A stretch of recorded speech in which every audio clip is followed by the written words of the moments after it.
पुढची बातमी बघूयात आता 2026 मध्ये नाशिकमध्ये कुंभमेळा पार पडणार आहे। पण त्याआधीच एक नवा वाद समोर आलाय। तो म्हणजे राज्याच्या कौशल्य विकास मंत्रालयानं वैदिक मंत्रविद्या कोर्स सुरू करण्याचा निर्णय घेतलाय। पण पुरोहित संघ आणि हिंदुत्ववादी संघटना या निर्णयाला विरोध करतायत, त्यामुळे हा वाद पेटलाय। या वादाचं नेमकं कारण काय आहे बघूयात या स्पेशल रिपोर्टमधनं। कुंभमेळा आधीच नव्या वादाला सुरुवात।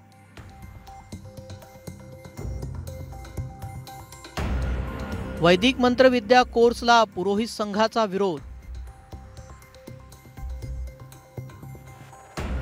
निर्णयामुळे राज्य सरकार अडचणीत। नाशिकमध्ये 2026चा सिंहस्थ कुंभमेळा सुरू होण्याआधीच नवा वाद पेटलाय। या वादामागचं कारण म्हणजे सरकारनं वैदिक मंत्रविद्या कोर्स सुरू करण्याचा घेतलेला निर्णय। कुंभमेळ्यासाठी देशभरातून येणाऱ्या लाखो भाविकांना धार्मिक विधी आणि पूजा करण्यासाठी पुजाऱ्यांची गरज भासणार आहे। त्यामुळे कौशल्य विकास मंत्रालयाने बेरोजगारांना रोजगार मिळवून देण्यासाठी ITI मधून मंत्रविद्या कनिष्ठ सहाय्यक हा 3 महिन्यांचा कोर्स डिझाईन केलाय। यात 8वी पास आणि मंत्रविद्याचा अभ्यास असणाऱ्या कुणालाही अभ्यासक्रमासाठी प्रवेश घेता येणार आहे। त्यासाठी केवळ 15 वर्षाची वयोमर्यादा घालून देण्यात आली आहे। या 3 महिन्याच्या कोर्समध्ये वैदिक संस्काराची मूलभूत ओळख, वैदिक दिनचर्या, वैदिक संस्कार पूजा, नामकरण संस्कार, पंचांगाचे ज्ञान हे शिकवलं जाणार। हा जो अभ्यासक्रम आहे हा 3 महिन्याचा अभ्यासक्रम आहे।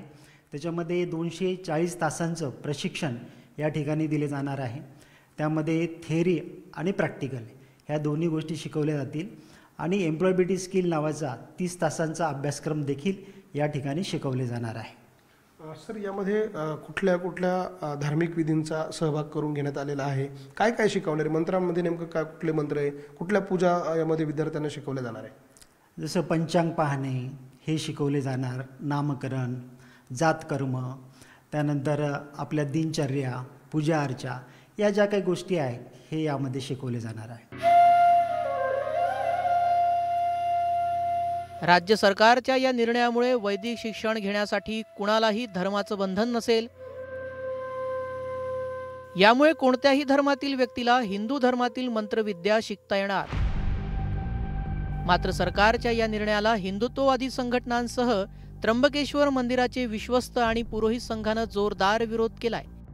असं कोणता हट्टा सरकारने करायचं ठरवलंय की पौरोहित्य व्यवसायाचं शिक्षण देऊन सर्वांसाठी ही दालनं खुली केली?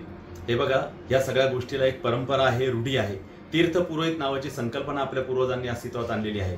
आपले कोणतेही पूर्वज जर तीर्थयात्रेला गेले तर तिथे आपले जे गुरुजी असतात त्यांच्याकडे जाऊन तिथे तीर्थविधी केला जातो। परंतु अशा प्रकारे त्याला व्यवसायाचं स्वरूप देऊन सरकारने हा जो काय अभ्यासक्रम आणलेला आहे यासाठी मी ॲज त्र्यंबकेश्वर देवस्थानचा विश्वस्त म्हणून आणि एक भारताचा हिंदू धर्म विचारसरणी असलेला नागरिक म्हणून माझा याला पूर्ण विरोध आहे। कुठल्याही प्रकारचे पूजा प्रशिक्षित वर्ग कुंभमेळ्याकरिता करून त्या त्र्यंबकेश्वर व नाशिक क्षेत्रामध्ये आपण त्याला पाठबळ देऊ नये, अन्यथा पुरोहित संघ त्र्यंबकेश्वर ह्या विषयाचा तीव्र निषेध करेल व त्याकरता आंदोलनाचा पवित्रा देखील त्र्यंबकेश्वर पुरोहित संघ घेईल।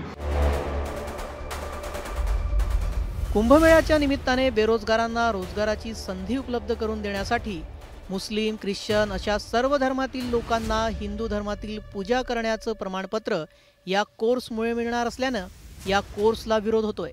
त्यामुळे येत्या काळात हा वाद आणखी चिघळणार की सरकारकडून यावर काही तोडगा काढला जाणार याकडे सगळ्यांचं लक्ष लागलंय।